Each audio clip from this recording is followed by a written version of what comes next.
Hello, everyone, and welcome to the Live Through Jesus podcast with Courtney Gilmore. On this episode, who is the king? Gideon's battle with the Midianites. This is Judges 7 and 8.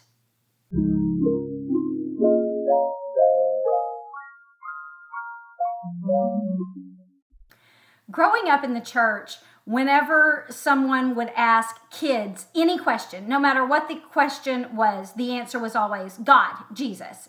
That was what we called the Sunday school answer. Whenever you just automatically assume the answer must be God or Jesus, right? And today, that's what we'll see that happens with Gideon.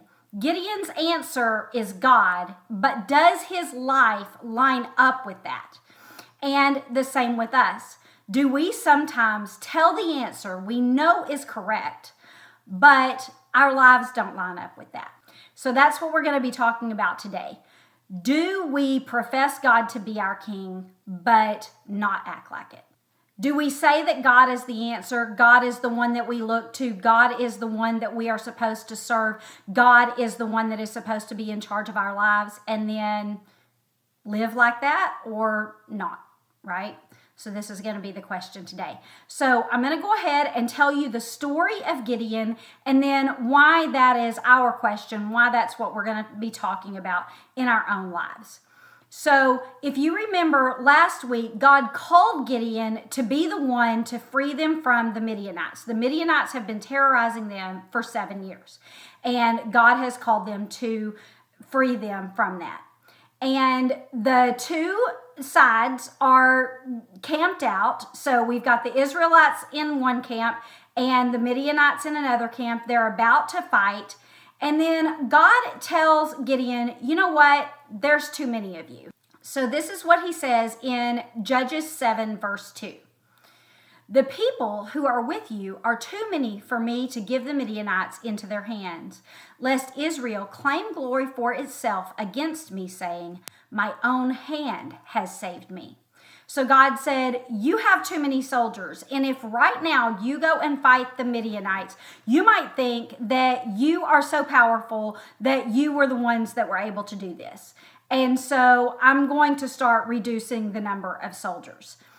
And so the first thing he tells them to do is, I want you to go and address the soldiers and tell them, if any of you are afraid, go home now. We don't need you here if you're scared.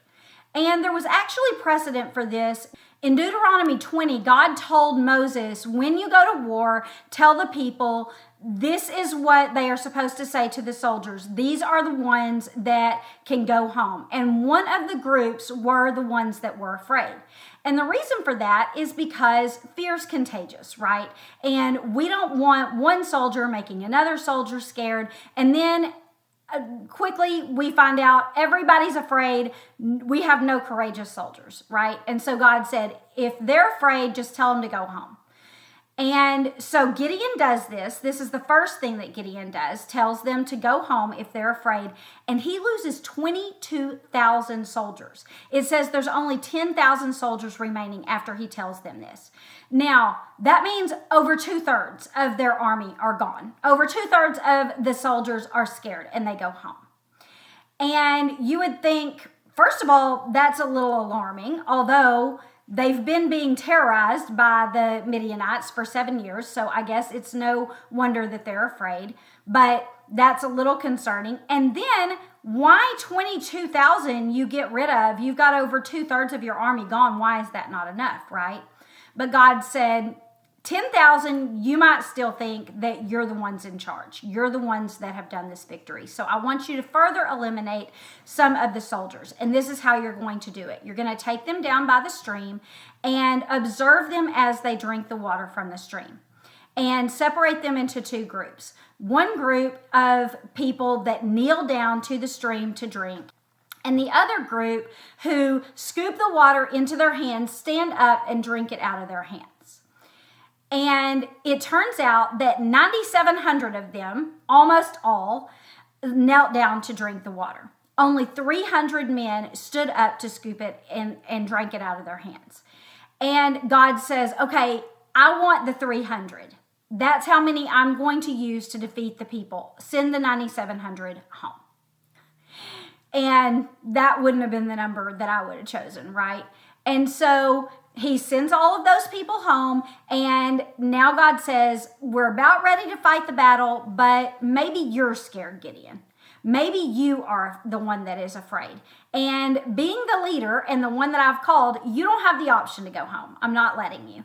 But if you're scared, then I want to encourage you a bit. And so if you're still afraid, then I want you to take your servant and go down to the camp of Midian. And I want you to hear a conversation that they're having right now, because I think you would be encouraged if you do that.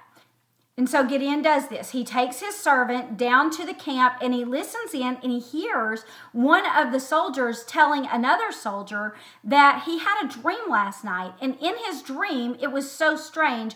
There was a cake of bread that tumbled down into one of the tents and then made the tent tumble down. And he said, I have no idea why I would dream this. Isn't that weird? And the man said, I think that bread is the sword of Gideon. And that means that the sword of Gideon is going to attack our camp and send it tumbling down. That's what I think is going to happen.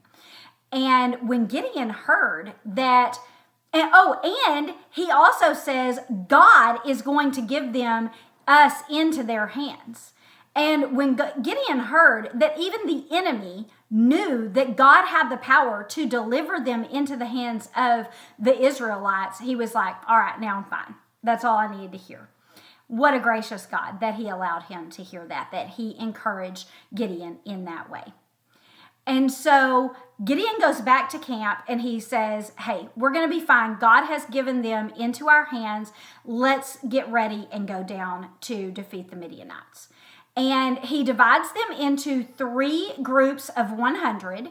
And then he hands them a jar that is empty and has a torch in it and a trumpet. And he says, when you hear me blow this trumpet, I want you to blow your trumpet too. And basically just do everything I do and then scream, the sword of the Lord and of Gideon. That's what I want you to do. And so they get to the camp about 10 p.m. It says right after the night watchman had changed shifts. That's when they get there. And then Gideon blows his trumpet, and he also smashes that jar on the ground. And then all the rest of the people do the same thing. They take the torch out of their jars, smash them on the ground, hold the torch in one hand, and blow the trumpet in the other. And then they scream, the sword of the Lord and of Gideon. Except they have no swords. This is not their weapon. Their weapon is noise. And it says when they make all of this racket that it causes such a commotion in the camp of the Midianites that they all just begin immediately to just get up and fight. But Gideon has held all of his soldiers back. All they did was make all this racket. They're not actually attacking them, but the Midianites think that they are. And so he's held all of their soldiers back. And since it's dark, they don't know who they're fighting. They think they're being attacked. And so they just hear all this noise and they get up and they start fighting. And what ends up happening is they kill each other. They just begin killing each other until finally they start running away in all directions. And then that is when the Israelites begin to chase them. And Gideon calls Asher and Naphtali and all of the tribes of Manasseh together and say, let's go pursue these people. And then he calls the tribe of Ephraim and he says, I need you to blockade all of the waterways so that they can't escape through the water. So will you go do that? And the Ephraimites do this, and they catch 2 of the princes and kill them. And after they kill them, they cut their heads off and take them to Gideon as proof. And then they name each of the places that they killed these people after them. And so it says that Oreb was killed at a rock, and they named it the Rock of Oreb. And then Zeb was killed at a winepress, and they name it the Winepress of Zeb. So these are just significant places that they're identifying with what happened there. And Then the Ephraimites go to Gideon and they bring the heads, and then they say, hey, by the way, why did you not contact us from the beginning? Why were we not involved in this battle from the start? We've been being terrorized by these people too. And the reason, presumably, that they weren't involved is because they were too far south and the battle was being fought up north. That would be the reason that would make sense. But Gideon doesn't say all that. He says, hey, what are you upset about? You got in on the end of it. You are participating in the victory. That's the most important part, right? You got that part right. And you were the one that killed 2 of the princes. No one else did that. So what are you fussing about? And they were like, good point. Yeah, we didn't really have to do all of the hard part and we got the glory. So yay for us. And they move on. Well, then the battle's not over because they've killed the princes, but they haven't killed the kings. And so they're in pursuit of 2 of the kings right now. And so they go over the Jordan River trying to find these 2 kings. And they get to a town in Gad's land that is on the eastern side of the Jordan named Succoth. And they say, hey, we've been fighting. We're tired and hungry. Will you give us some food? And Gad said, you're pursuing the kings and you haven't caught them yet? And they said, yeah, we're pursuing the kings and we haven't caught them yet. And they said, all right, well, we'll give you food when you catch them. Your mission's not over and you get no food until you complete your mission, which is so weird. Who knows why they would do that? It seems super strange, but it doesn't elaborate on it. It just says that they did this. And then Gideon's furious. And they say, come back when you've completed your mission. And he said, oh, I'll come back. But when I come back, I'm going to thrash you with thorns and briars. This is verse 7 of chapter 8. And he says, for this cause, when the Lord has delivered Zebah and Zalmunna, those are the 2 kings, into my hand, then I will tear your flesh with the thorns of the wilderness and with briars. Then he travels to Penuel, which is another town in Gad's territory, and asks them for food, and they say the same thing. And then he says, well, whenever I get done with these kings, I'm going to come back and I'm going to tear your tower down. And then he goes and pursues the kings. And it says they found the kings, and when they find the kings, they're unaware that they're there. And it says not only did they find the kings, but they found 15,000 of the remaining soldiers. So it tells us here that they have killed 120,000 have died, and there's only 15,000 left. So almost 90% of their army is dead. They've only got 15,000 men remaining, and that's still way more than the 300 that the Israelites have. It's even more than the 10,000 that they had whenever they told the ones that were scared to go home. And so when Gideon went up that night to their camp and listened in on the man's dream, before he heard the man's dream, he must have been terrified. And it even says they were like the locusts and their camels were unnumbered. It's like there were so many of them, I have no idea how many there were. Well, now we find out that there were 135,000 of them, and they have 300. So they're outnumbered 450 to 1. And so they get to these kings and the 15,000. They don't know they're there. They attack them and it scatters everybody. Everybody runs, but they pursue the kings and they capture the kings. But they don't deal with the kings right now because Gideon still has these 2 towns in mind. So now that he has completed the mission of catching the kings, he goes back to Succoth.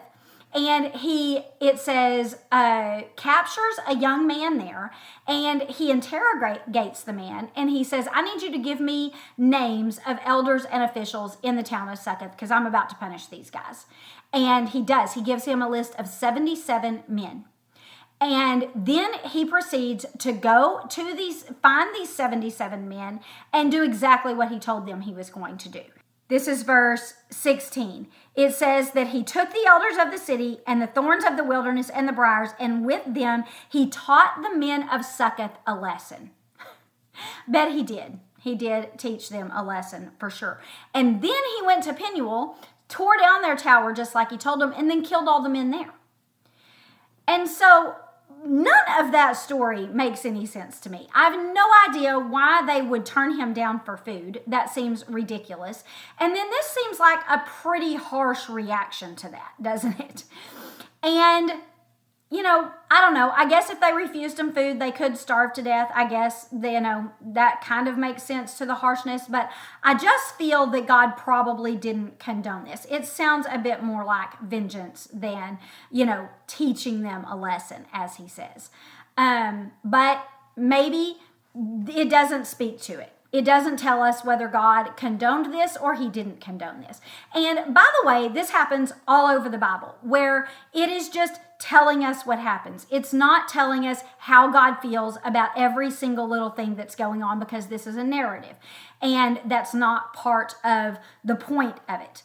And so sometimes it will say things in the Bible and you might think, well, Gideon did that and God didn't say anything about it, so it's okay. And that doesn't necessarily mean that that's why he didn't say anything about it. Maybe he didn't say anything about it because if he addressed every single thing that every single person did, the Bible would be, forever long. And so he just sees no point. They're just telling the story, okay? So I would assume that God probably didn't love this idea, and this is just what Gideon did. Now, this is over, and he goes back to the kings that he's captured, and he deals with them. And so this is verse 18, and it says, he says to the kings, "What kind of men were they whom you killed at Tabor?" And so they answered, "They were men as you were. Each one resembled the son of a king." And then he says, "Well, those were my brothers, the son of my mother. And as the Lord lives, if you would have let them live, I wouldn't have killed you." And so let me just stop for a second and say, we have no idea what they're talking about here. We have no record of this battle at Tabor or anything that, these kings did to people there. The last mention of this is Mount Tabor, where they gathered almost 50 years ago for the battle with Deborah and Barak. But that seems like an awfully long time ago for it to have happened there. And so most likely this was just a town that they terrorized in their 7 years of terror. And they killed some people, and they happen to be Gideon's brothers. And so he's mad about this. And so he takes vengeance on them too. It says that he said to Jether, his firstborn son, "Rise up and kill these two kings." But the youth wouldn't draw his sword because he was afraid, because he was still a youth. So he was too young. He'd never killed anyone. He didn't want to kill anyone. And he didn't do what his dad said. And so then the kings start taunting Gideon, and they say, "Rise yourself and kill us. For so as a man is, so is his strength." And so they're basically saying, if you're such a strong man, kill us yourself. Or are you not a man? You're going to get your son to do it. Is that what you're doing? Trying to taunt him. And so then he's like, "No, I don't have a problem killing you. I was just giving this to my son as his first kill, basically, because he was trying to make him into a warrior or whatever." And so he kills them, and it says, "Take the ornaments that are on their camels' necks," whatever those were.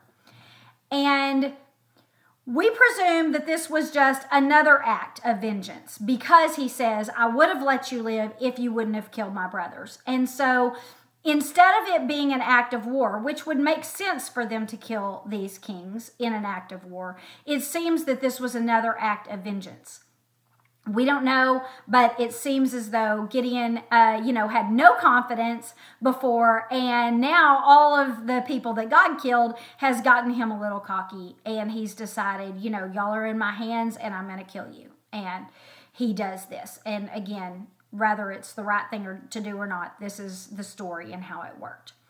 Now, after this, the people come to Gideon, and they say to him, this is verse 22, "Roll over us, both you and your sons and your grandsons also, for you have delivered us from the hand of Midian." Now, this is exactly why God wanted to reduce their army, right? So they wouldn't think that it was Gideon or anyone else who had defeated these people. And yet, even though they were outnumbered 450 to 1, don't forget, And God had made it where the Midianites, 120,000 of them killed each other. They still think Gideon did it. And so, people are just sinful and they don't recognize God when they see him, right? And so they go to Gideon and they say, you've delivered us. We want you to be our king. And then Gideon says the right thing. He says, I will not rule over you, nor shall my son rule over you. The Lord shall rule over you. So what he's saying is, I'm not going to be your king. The only king that you should serve is God. He is the ruler. He is the one who needs credit for this battle. And I'm not going to be your king. You need to look to God if you want a king. All the right things to say, right? Then he says, but I would like to make a request of you, that each of you would give me the earrings from your plunder. For they had golden earrings because they were Ishmaelites that they had killed. And so they answered and they said, we'll gladly give those to you. And so they give him the earrings. And it says that the weight was 1,700 shekels. And so this was like 42 pounds of gold that he collected. And it says with this gold, he made it into an ephod and set it up in the city of Ophrah, which remember is the city that he was from. And it says that all of Israel played the harlot with it there, and it became a snare to Gideon and his house. Remember how God had told him to topple the altar of Baal that they had there? And he did that, and then he made an altar of God. Well, now he has made a golden ephod. Ephods are supposed to be worn by the priest, and it doesn't seem that he is wearing it as a priest or as a king, but he has set it up as some sort of like trophy of their victory, and now it seems that they're worshiping it. They're definitely being pulled away from God, drawn away from God by this golden ephod that he has displayed as, proof that they have been victorious in his town. So it's kind of like, a trophy of him in a way, right? And so, he doesn't take the kingship. He doesn't accept the kingship. But then he kind of makes himself like this kingly, priestly, authoritative garment made of gold and then displays it. And then it says that it draws the people away from God. Well, of course it does, right? Because what else is it there for? Then at the end of the chapter, it tells us what happens after this battle. It says that they had peace for 40 years. That's wonderful. But then we hear that Gideon goes on to have 70 sons and many wives. So not what a normal guy does, right? A normal guy doesn't get a harem and, build an empire. And so even though he didn't accept the title of king and he isn't wearing kingly garments, it seems as though he's kind of acting as a king. He's got this golden ephod up, displayed in his city, and he's got a harem and an empire. And so he's kind of acting like he's a pretty important man, if nothing else, right? And then it says that he also has a concubine in Shechem who bears him a son. I'm sure he has many concubines, but this one he has, and he names the son that she gives him Abimelech. Well, you know what Abimelech means? Abimelech means my father is king.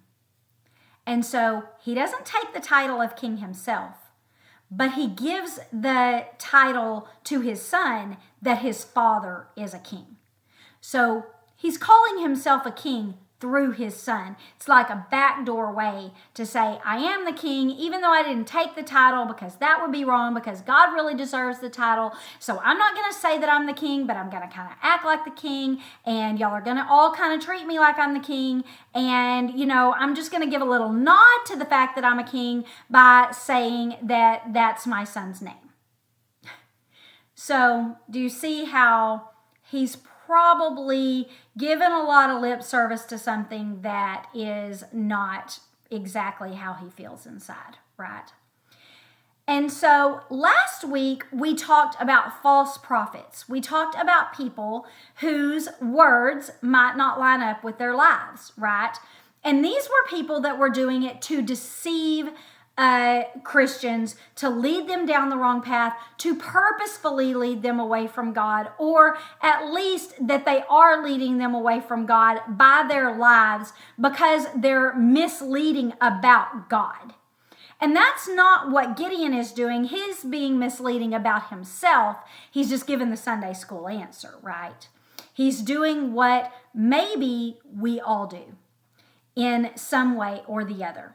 We might want to criticize Gideon and say, how could you do this? You know that you were just an ordinary guy out in the threshing floor, taking care of your grain, trying to keep it from these Midianites, and God took you out of that ordinary life and made you the judge, made you the rescuer, made you the deliverer, and put you in the position that you're in today. You know that. You also know that you doubted him, and he continuously, helped you with your doubts. You know that you were afraid, and God helped you not be afraid. You know all of these things about yourself. You know it was all God and not you. You know that God reduced the army twice. You know that you were outnumbered 450 to 1, and God is the one that beat those Midianites and not you. You know that God caused them to go into a confusion and defeat themselves, basically. You didn't defeat them. They defeated themselves. All of this was of God. You know every single bit of that, yet you say you know it, and then you go on and you act like it was you by putting your trophy in your town, and then you act like you're the king even though you say God is. And so we sit here and we're like, bad idea, Gideon. That's not how a person's supposed to act, right? But do we do this? This is the question. Do we, when people ask us, are you a Christian? We say yes, knowing that that means we are telling people we follow Christ. That is the meaning of that word, Christian, Christ follower. And we say, yes, I'm a Christian, and then do we act like it? Do we actually follow God? Do we actually do the things that he tells us to do? Or do we just believe in him?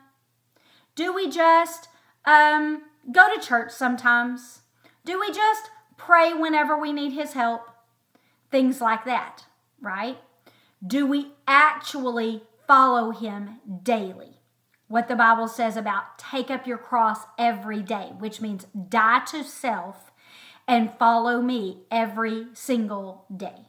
Do we do that? Is that what we mean when we say we're Christians? Maybe, maybe not, right?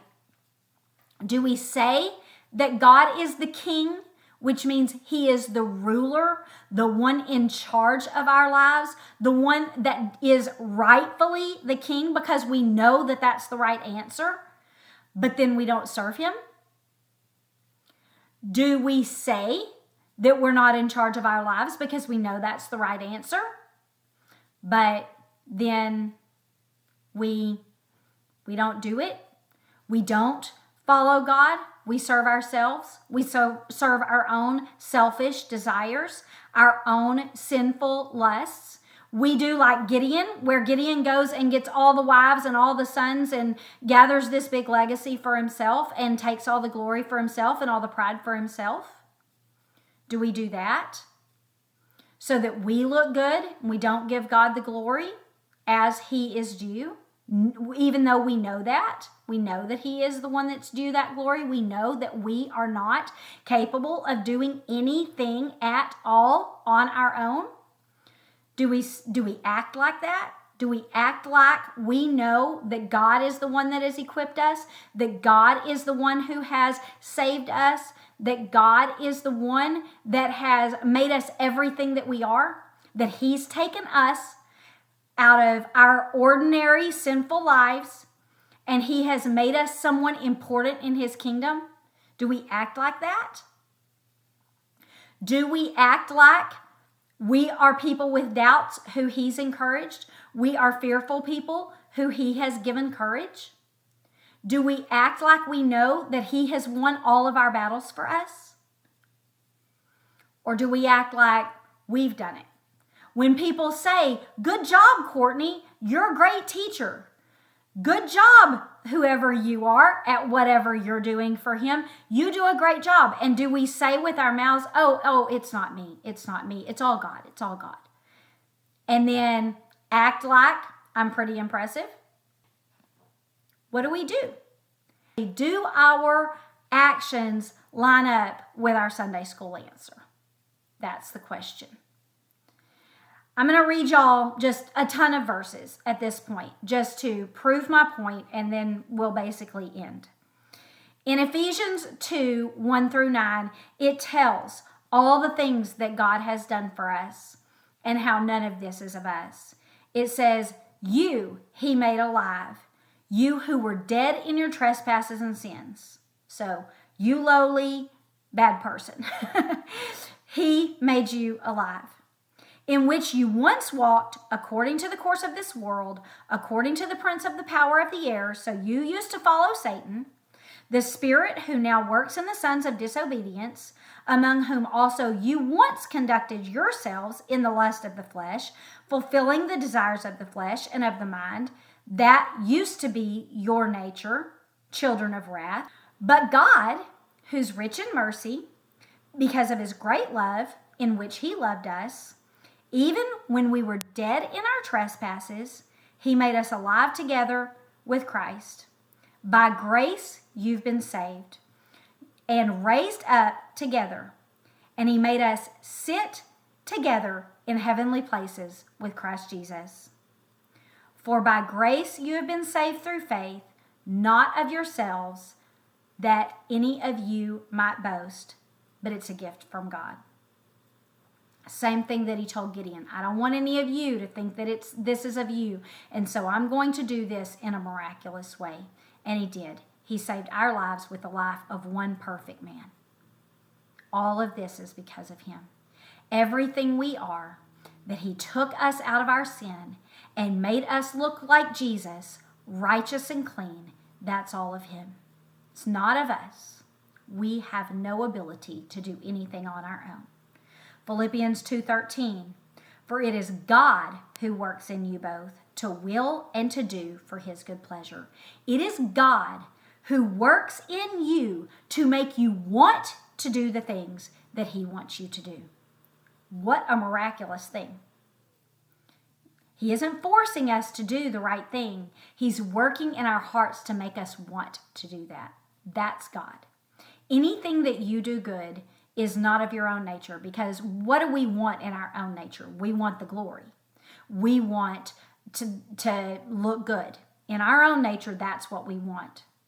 We want to get people back for things. We want lots of things in our sinful nature. But God says, "I work in you to make you want what I want, to help you act in the way that pleases me." That's me. If you do anything that is out of normal human character, then that's me. Anything that you have the capability to do that in your head, you don't want to do, but I give you that power, right? That's God. 1 Thessalonians 2, 16 and 17. "Now may our Lord Jesus Christ himself and our God and Father, who has loved us and given us everlasting consolation and good hope by grace, may he comfort your hearts and establish you in every good word and work." May he establish everything that you say and everything you do to make it good. He will encourage you. He will comfort your heart, just like he did Gideon's. We all are fearful. We all are doubtful. And God is the one that works in us to help us, to encourage us, to help us to do the things that please him, to say the things that please him. 2 Peter 1:3, "As his divine power has given us all things that pertain to life and godliness, through the knowledge of him who called us by glory and virtue. By his divine power, he's given us everything that we need for life and godliness. Everything that we need to do what he's called us to do. 1 Samuel 12:24. Only fear the Lord and serve him in truth with all your heart, for consider what great things he's done for you. After all the things that he's done for you, serve only him. That's what it's saying. He is the only king, the only one we're supposed to serve. And then Matthew 6:1-6 tells us not to do things for the accolades of men, because if we do, then we've already received our reward. If we want to please God, then we will do the good things without other people knowing them. We will do the good things so that he receives the glory and not us. Because when God receives the glory, when people look at our good works and he receives the glory, then we point them to him. And that's what we're supposed to be doing if we are doing what we should as Christians. Not for our glory, but for his. Galatians 1:10. Do I now persuade men or God? Do I seek to please men? For if I still please men, I would not be a bond servant of God. A bond servant of God is someone who has voluntarily decided to serve him. That is what we should be as Christians, those that voluntarily serve the Lord, because he is the King. We don't just say it, we actually do it. We bond ourselves to him, branding ourselves as his servants. 1 Peter 4:1-5 says, since Christ suffered for us in the flesh, arm yourselves also with the same mind. For he who has suffered in the flesh has ceased from sin, that he no longer should have the rest of the time in the flesh for the lusts of men, but for the will of God. For we have spent enough of our past lifetime in doing the will of the Gentiles, when we walked in lewdness and lust and drunkenness and revelries and drinking parties and abominable idolatries. In regard to these things, they think it strange that we don't run with them in the same flood of dissipation, speaking evil of you. But they will give account to him who is ready to judge the living and the dead. And so what he's saying is that now that you follow God, then you are his servants. You are to obey him. You're not to obey the lusts of the flesh and do all of the things that you used to do. If you say that he is your Lord and not just your Savior and not just a man and not just someone that other people talk about or whatever, if you say that he is your Lord and King, then you have to change your life. Then you have to follow him and do the things that he says, because he will judge one day. Everyone will meet him and he will judge their actions and whether they followed him or not. And so you have to change your life. He said, you've had enough time to do those things that you wanted to do. Now live for God. Last scripture, 1 John 2:16-17. For all that is in the world, the lust of the flesh, the lust of the eyes, and the pride of life is not of the Father, but of the world. The world is passing away, and the lust of it. But he who does the will of God abides forever. So, serving God, making him your king, that is permanent. Serving the golden ephod, being king of your own life, gathering glory for yourself, making an empire, doing whatever it is that you want to do, those things are not going to last. But following God, pleasing him, you will have eternal life, and those are the things that matter. So, think about those things today. Is he actually the king of your life? Do you give him all the glory? Or do you like to keep some for yourself? Do you actually serve him, or do you just say that you do?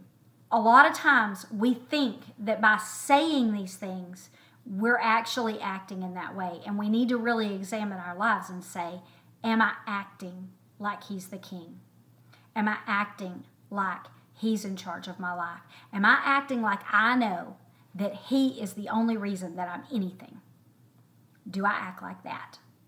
or do I just give it lip service? So those are the things to think about today. And next week, we're going to talk more about Abimelech. Unfortunately, he is not the greatest guy. So make sure you subscribe so you don't miss that episode.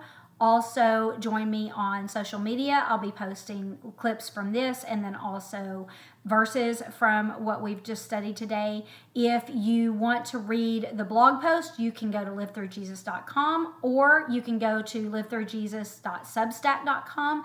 You can read the blog post for free. If you want the written lesson that I just taught in written form with all of its verses, then that is $6 a month or $60 a year. And you can get whatever you want and cancel anytime. So thank you, and I'll see you back next week. Bye.